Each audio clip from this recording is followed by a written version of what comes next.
Hello students. So today we are going to start with very important topic of English language, and rather I can say that is the very first important topic of English language, that is nouns. That is the basic topic with which we are going to start. Nouns. Yes. So any one of you can answer that what basically is a noun. That is a definition which you have already done from class 1, 2 or 3 you can say. So nouns, you are very much aware of that what basically a noun is. Basically we can say that nouns are the naming words. We can say the nouns are the naming words. जिसको आप लोग हिंदी या पंजाबी में भी अगर हम लोग बात करें तो वहां भी ये बोला जाता है कि जो नाम दे सकते हैं, that naming words we call that nouns. और इसके अलावा अगर हम इसकी बेसिक डेफिनेशन की बात करें, so that is noun is a name of person, place, animal or thing. Person, place, animal or thing. So you can say that is the basic definition of noun. What basically a noun is.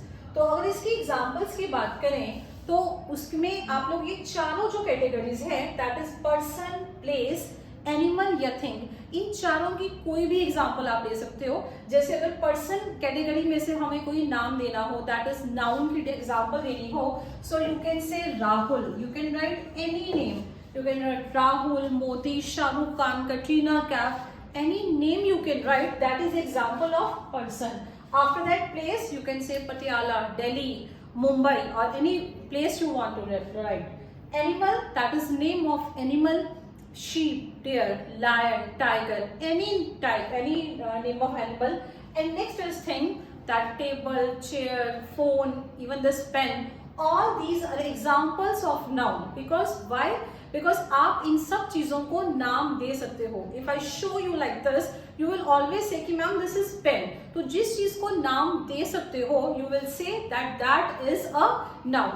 ये तो बहुत basic सी definition है जो आप लोग class 2 या 3 से करते आ रहे हैं. अब चलते हैं आगे इनकी टाइप्स पे. Moving forward, let's come to the kind or types of noun. Kinds of noun. But before that, उससे पहले आप लोगों को इतना भी पता होना चाहिए कि नाउन की यूजेज कहाँ पे है. बेसिकली आप नाउन को यूज कहाँ पे करते हो, नाउन की पहचान कैसे करते हो, नाउन की पहचान कैसे की जा सकती है. आप लोगों को एक छोटी सी बात हमेशा क्लियर होनी चाहिए कि जहां पे भी नाउन आएगा उसके आगे हमेशा ज्यादातर आर्टिकल दिया ही दिया जाएगा. Articles are used before nouns, लेकिन इसमें भी कुछ एक्सेप्शंस है. Where you are going to give articles and where you can't give articles, we'll explain that in detail. But फिलहाल के लिए articles are given before nouns. Plus अगर इसके सिंगुलर या प्लूरल की बात करें तो वो बहुत इजी है उस चीज को प्रोटेक्ट करना. जैसे मैं लिखूंगी यहाँ पे boy, obviously that is a noun. लेकिन अगर इसके साथ एस या ईएस नहीं लगा हुआ तो हम लोगों को बहुत इजीली पता चल जाता है कि that is a singular case, जिसको हिंदी में एक वचन भी बोला जाता है. Boy that is singular. इसी का अगर प्लूरल बनाना हो तो that is boys, that is a plural case. Plural means बहुवचन. ये आप लोग बचपन से हम लोग ये डिस्कस करते आ रहे हैं कि एक वचन, बहुवचन. तो नाउन को अगर हम सिंगुलर से प्लूरल बनाएंगे, you can add S, ES और आईईएस. ये बहुत बेसिक सी बातें हैं जो हम लोग शुरुआत से करते आ रहे हैं. एस ई एस या आईईएस लगाने से जो नाउन सिंगुलर है वो चेंज किस में हो जाएगा, into the plural case. All this information is in general. After that हम लोग डिस्कस क्या करने वाले थे, about the kinds of noun, जिसको काइंड्स बोल सकते हैं या टाइप्स बोल सकते हैं, one and the same thing. So सबसे पहले अगर इसकी टाइप की बात करेंगे, so obviously that is proper noun. Proper noun, in total there are 5 types of noun. I am going to write all 5. Proper noun, common noun, then is collective noun, collective noun, fourth is abstract noun, and last is material noun. अगर broad categorization की बात करें तो you can categorize noun into these 5 categories. अब we are going to discuss all types in detail one by one. So picking up the very first और second अगर साथ में पिक करेंगे तो ज्यादा क्लैरिटी होगी. प्रॉपर नाउन, कॉमन नाउन, जिसको हम हिंदी में आम नाम या खास नाम या पंजाबी में उसको बोला जाता है. तो आई होप ये सबको क्लियर भी होगा. Proper as the name indicates, किसी चीज को पर्टिकुलेट कर देना, प्रॉपर बताना, स्पेसिफिक कर देना. You can use any keyword. जब आप किसी चीज को स्पेसिफाई कर दोगे सो that is your proper noun. लेकिन अगर आप किसी भी चीज के बारे में बात करोगे on the common basis, common के लिए और कॉमन वर्ड क्या होगा? Common itself is common. So common noun हमेशा कॉमन चीजों के बारे में बात करेगा जिसको आप कॉमनली दे सकते हो. बट प्रॉपर नाउन की बात करेंगे तो वो आपको प्रॉपर स्पेसिफिकली पर्टिकुलेट करना पड़ेगा. Then you are going to say that is proper noun. I am going to give some examples. Let's say यहां में मैं लिखूंगी राहुल. अब इस चीज के बारे में सबको पता होना चाहिए. अगर मैंने लिखा Rahul is the name of boy, लेकिन हर एक लड़के का नाम राहुल नहीं हो सकता. अगर राहुल एग्जाम्पल में प्रॉपर नाउन में यूज करूंगी तो बट ऑब्वियस है in common noun I can use boy कोई भी लड़का. लेकिन राहुल जब आप उस चीज को पर्टिकुलेट कर देते हो कि that I am talking about that Rahul, you specify. जब आप स्पेसिफाई कर दोगे सो that is your proper noun. After that और एग्जाम्पल लेंगे. यहां में मैंने लिखा कॉमन नाउन में बुक मीन्स किताब, कोई भी किताब हो सकती है. लेकिन अगर मैं उसी को प्रॉपर नाउन में लिखना चाहूं, I will not write book, rather I will name that. Let's say I write Ramayan, I have written Ramayan. So मैंने उस चीज को पर्टिकुलेट कर दिया कि अब हम रामायण किताब के बारे में ही बात कर रहे हैं. लेकिन अगर जनरल बेस पे बात करें दैट इज बुक. और बहुत सारी चीजें हैं यहाँ पे. मैं थिंग्स के बारे में, किसी पेट के बारे में, एनिमल के बारे में, जब उस चीज के बारे में कॉमनली अगर आप बात करोगे that is your common noun. जब उसको स्पेसिफाई कर देंगे that is our proper noun. अब इसकी पहचान करने के कुछ 1-2 ट्रिक्स हैं which I am going to give you. Number 1, proper noun they are always written in capital or uppercase. You can write they are always written in capitals or uppercase. जबकि जब आप common noun की बात करेंगे they are always written in small or lower case letters. Write down, common nouns are always written in lower case letters. This is trick number 1. अगर identification भी करनी पड़ जाए तो उसमें कोई दिक्कत नहीं होनी चाहिए. अपर केस और लोअर केस से आपको बहुत इजीली पता चल जाएगा. एग्जाम्पल पढ़ेंगे तब भी हम लोगों को पता चलेगा. जैसे I have written Rahul and I have written R capital, Ramayan R capital, boy और book both be small in lower case. So capital का case for proper noun and lower case for common noun. अब आगे चलती है. इसकी एक trick और है, वो भी आपको पता होनी चाहिए ताकि दोनों के बीच में अगर डिफरेंशिएशन करनी भी आ जाए तो आप लोगों को कंफ्यूजन नहीं होनी चाहिए. इसकी ट्रिक क्या है? प्रॉपर नाउन के आगे आप लोग कभी भी आर्टिकल नहीं दोगे. अभी हम लोगों ने लेक्चर स्टार्ट किया और जस्ट अभी मैंने बताया था कि आप लोग हमेशा नाउन के आगे आर्टिकल्स यूज करोगे. Yes, you will always use article, लेकिन प्रॉपर नाउन के आगे. तब भी मैंने बताया था कि exceptions are there. Proper noun के आगे you never give articles. So you can write trick number 2, you never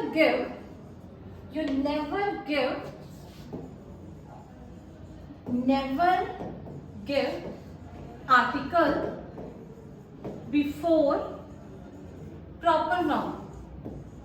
proper noun के आगे आप कभी भी आर्टिकल नहीं देंगे।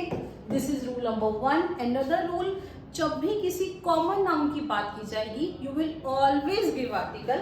Write down, always give article before common noun. Common noun के आगे आप हमेशा आर्टिकल्स देंगे ही देंगे। सो that is the second trick. दोनों ट्रिक्स पता हो तो दोनों का डिफरेंशिएशन करना बहुत इजी हो जाता है। Okay, moving to the third category, that is collective noun. इसको कलेक्टिव, अब as the name indicates, always try to grasp the topic by reading the name of the topic. आप इस टॉपिक को, इस काइंड का नाम पढ़ रहे हो, that is collective. Collective name से ही आप लोगों को इंडिकेशन मिलनी चाहिए कि कुछ ग्रुपिंग के बारे में बात करेंगे। So let's talk about that group. अगर कलेक्टिव है, इसका मीनिंग आप लोगों को किसी ग्रुप के बारे में बात करेंगे, किसी टीम के बारे में बात कर सकते हैं। अगर मैंने ग्रुप भी बोल दिया ना, लेकिन वो काम एक के जैसे कर रहा है, so that is our collective noun. You can write group, team, you can write army. There are many examples. You can write army, you can write government, you can write government. That is also one example of collective noun. All these are examples and many more examples are there जिसमें आप लोगों को एक grouping नजर आएगी। जहां पे भी एक ग्रुपिंग नजर आएगी you'll call that a collective noun. छोटी छोटी सी एग्जाम्पल्स हैं, इनको किसी भी ग्रुप को क्या बोला जाता है तो ये आपको बहुत अच्छे से पता होना चाहिए। जैसे एग्जाम्पल और दे रही हूँ, जब बहुत सारे आउल्स, जैसे बहुत सारी एग्जाम्पल्स हैं, a group of owls that is called as parliament. लिख लो जी, ये चीजें भी जनरल है और हम लोगों को पता हो तो बहुत ज्यादा बेटर है। अ ग्रुप ऑफ आउल्स, उल्लू जिसको बोला जाता है हिंदी में, that collection is called as, जब वो बहुत सारे हैं, इकट्ठे ग्रुप में है, you call that a parliament of owls. Fine, आगे चलते हैं। कलेक्टिव में आप लोगों को ये बहुत अच्छे से समझ में आ जाएगा कि किसी कलेक्शन या ग्रुप के बारे में बात करेंगे, लेकिन अब इसी की एक एग्जांपल बताऊंगी, उससे आप लोगों को और ज्यादा क्लैरिटी होगी। Write down, if I write, okay, let's take one example. the team dash very strong. The team dash very strong. And on another side, I am going to write. I am just writing these questions because questions इसी format में ऐसे ही आएंगे, चाहे वो error की form में आए, चाहे वो ये फिलअप की फॉर्म में आए, but questions will always come like this. Like examiner is going to ask the team dash very strong, and he will ask you or give you some options like is, are. I'm writing here is /are. Okay, you have to fill that. Okay, on another side I'm going to write the team dash quarreling. Quarreling means to have a fight. Quarreling like children, जिसको बोला जाता है कि जो पूरी की पूरी team है वो आपस में लड़ झगड़ रही है बच्चों की तरह। Quarreling means लड़ाई झगड़ा करना, to fight like children. Okay, apart from that I'm writing one more example. The jury dash of 12 members. The jury dash of 12 members, and I'm writing the option consist या फिर consists. There is only one difference. I have not written S here और यहाँ पे मैंने S लिख दिया. Consist, consists. Okay. Another example. The jury dash divided in their opinion. Okay, now if you try to solve all these examples or fill-ups you can say, so उसमें देखते हैं क्या होगा। The team dash very strong. Generally भी अगर हम बोलने की कोशिश करें, कुछ डाउट्स हमारे दिमाग में आने शुरू हो जाते हैं। रीजन, कई बार बोले the team is very strong, generally ऐसे बोला जाता है तो हम लोगों को लगेगा कि the team is very strong, may be ये सही है।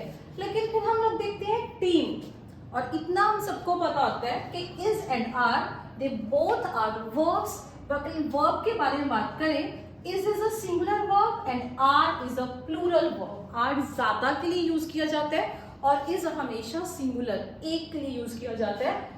फिर नेक्स्ट थॉट हमारे माइंड में क्या आएगी कि I have written the team. जब टीम की बात कर रहे हैं तो टीम में एक मेंबर नहीं होगा, टीम में बहुत सारे मेंबर्स होंगे। अगर बहुत सारे मेंबर्स हैं तो a second thought came into our mind कि why not we write are, the team are very strong. We try to write like this, but there is always a confusion. Okay, the team is very strong, the team are very strong. Which one is correct and why? So I'll give you the reason and answer to. The team is very strong. That is the right answer. Now you have to understand why. The team is very strong. Here I have written the word team. Yet मैंने आप लोगों को पहले भी बता दिया कि team जब आप लोग लिख रहे हो तो इतना तो हमारे माइंड में आता है कि team that doesn't consist of one people. Team में बहुत सारे लोग होंगे, there are an number of people, लेकिन उसके साथ आर ना लगाने का रीजन क्या है?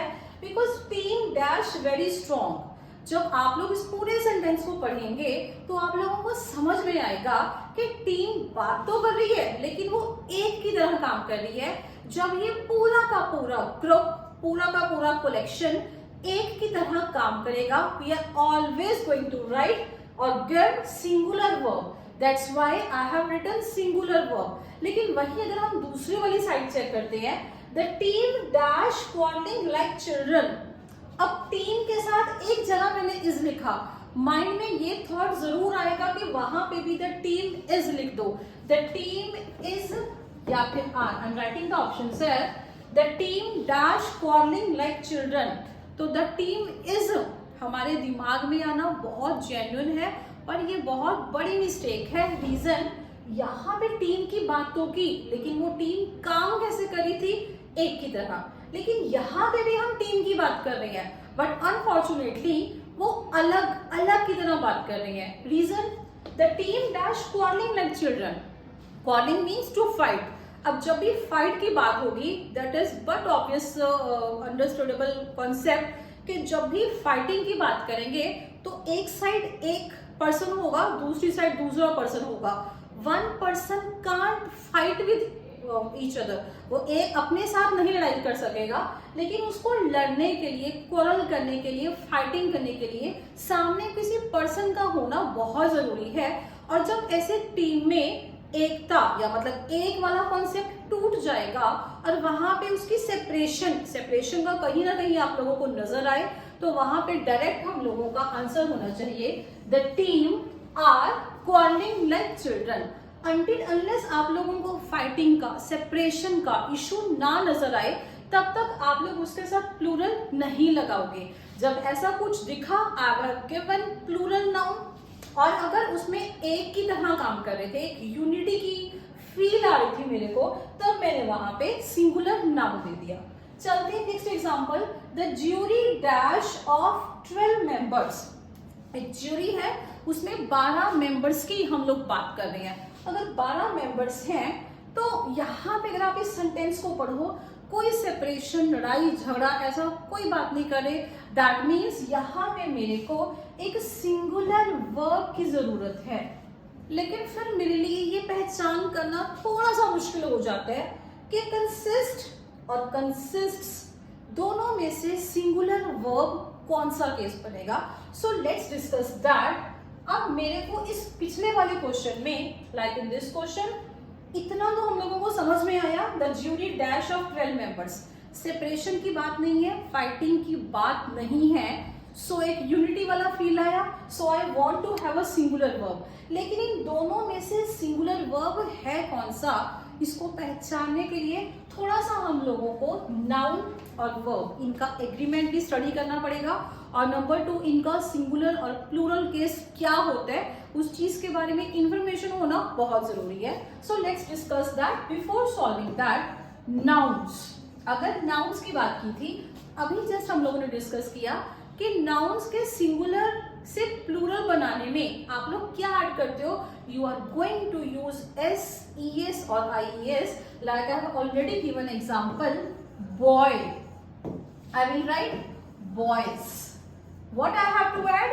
S, es or ies to change or to convert that from singular to plural. Now boys is a plural case. लड़का लड़के. But यहाँ पे ये nouns वाला केस था. इसके ऑपोजिट बिल्कुल केस लेके चलेंगे. The case is of verbs.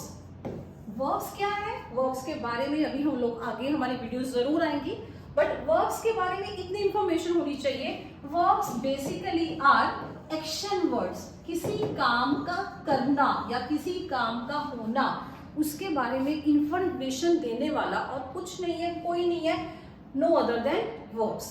लेकिन वर्ब्स का सिंगुलर और प्लूरल, उसमें चेंज करना, there is a wide difference than nouns. Example मैंने यहाँ पे लिखा प्ले, खेलना, and I have written plays. आप लोगों ने दोनों वर्ड सुने होंगे, समझे होंगे. अब हमारे दिमाग में डाउट आता क्या है कि अगर प्ले लिख दिया, एक ह्यूमन माइंड है, एक ह्यूमन टेंडेंसी है कि अगर इसके साथ एस या ई एस नहीं लगा हुआ तो डेफिनेटली ये सिंगुलर होगा. ये एक जनरल ह्यूमन माइंड के सोचने की एक परिभाषा है, बोल सकते हैं. प्ले को देख के हमारे दिमाग में सिंगुलर वर्ड आना बहुत कॉमन बात है, और प्लेस को देख के हमारे दिमाग में कि ये प्लूरल वर्ब है, ये चीज आना, ये भी बहुत कॉमन एरर है. लेकिन अब समझते हैं वर्ब के रिगार्डिंग एक कोटेशन, एक टैगलाइन, एक डायलॉग हमेशा याद रखना पड़ेगा. दैट इज कि एस या ई एस लगाने से वो बन जाएगा, एस या ई एस लगाने से वो बन जाएगा सिंगुलर. ये बात को याद रखेंगे हम लोग, ताकि आगे हम जितने भी चैप्टर्स करेंगे, जितने भी क्वेश्चंस करेंगे, हम लोगों को दिक्कत नहीं आनी चाहिए. प्लेस अगर मैंने ये लिख दिया तो प्लेस जब मैंने एस इसके साथ लगा दिया, and I am very much aware कि ये एक वर्ब है, तो प्लेस अपने आप में सिंगुलर वर्ब है. और जब एस या ई एस हटा दिया तो ये सिंगुलर नहीं, that is a plural verb. इन दोनों चीजों के बारे में हम लोगों को जितनी भी कंफ्यूजन है, उस कंफ्यूजन को वंस एंड फॉर ऑल एक बार में ही रेडिकेट करना होगा. Play is a plural verb and plays S या ई एस लगाने से इट बिकम्स सिंगुलर. अब आते हैं उस क्वेश्चन पे. I am coming to next question, last question. The jury dash of 12 members. अब हमारे दिमाग में ये बात आएगी, the jury dash of 12 members whether to go with consist or whether to go with consists. लेकिन अगर मेरे को पता है, मेरे को रिक्वायरमेंट किस चीज की है, और जो ऑप्शंस है उनमें से सिंगुलर कौन सा और प्लूरल कौन सा, देन मेरे लिए इस क्वेश्चन को सॉल्व करना ज्यादा मुश्किल नहीं होगा. The jury dash of 12 members पहले ही बता चुके हैं कि यहाँ पे हमें सिंगुलर वर्ब की जरूरत है. चाहे हमारा दिमाग हमें ये बार बार बोलेगा कि कंसिस्ट, शायद एस नहीं लगा हुआ, इट मे बी पॉसिबल कि ये सिंगुलर हो, लेकिन अगर वर्ब और सब्जेक्ट का अग्रीमेंट बहुत अच्छे से पढ़ रखा है तो समझ में आ जाता है कि एस या ई एस लगाने से वर्ब बिकम सिंगुलर और एस या ई एस हटाने से इट बिकम प्लूरल. अगर इतनी बात हम लोगों को समझ में आ जाएगी, द ज्यूरी कंसिस्ट्स, क्योंकि अभी ये एक की तरह काम करेगा. So the right answer is the jury consists, the one with S, of 12 members. Now coming to the next part, the jury dash divided in their opinion. मैंने पहले भी बताया था, जब वो एक की तरह काम करेंगे you are going to give singular verb. लेकिन जब उन्हीं में कोई पार्टीशन वाली बात नजर आए या फाइटिंग वाली बात नजर आए, सेपरेशन वाली बात नजर आए, आप लोग तब वहां पे सिंगुलर की बजाय प्लूरल में शिफ्ट करेंगे कलेक्टिव नाउन के लिए.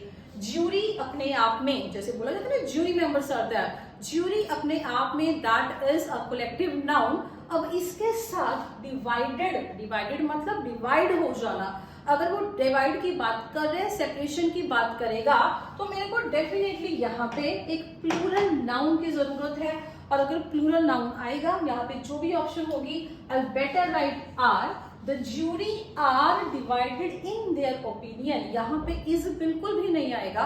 Examiner will try to make you confuse by writing is, are and many other options. But अगर आप लोगों को इस चीज के बारे में श्योरिटी होगी कि सिंगुलर कहाँ पे यूज करना है और प्लूरल कहाँ पे यूज करना है, तो ऐसे फिलअप्स को करने में बहुत ईज हो जाती है. And yes, these types of fill up always come into your exam, कि आपके एग्जाम्स में हमेशा आएंगी. इस तरीके के क्वेश्चन है जहां पे बच्चों को कंफ्यूजन होना बहुत जेन्युइन है, बहुत कॉमन है. रीजन, कंसिस्ट और कंसिस्ट्स में डिफरेंस ही नहीं पता होगा. अगर सिंगुलर कौन सा प्लूरल कौन सा नहीं पता होगा, how we are going to attempt that question. तो आई होप इतना आपको समझ में आ गया होगा, and rest will continue in next video. Thank you class.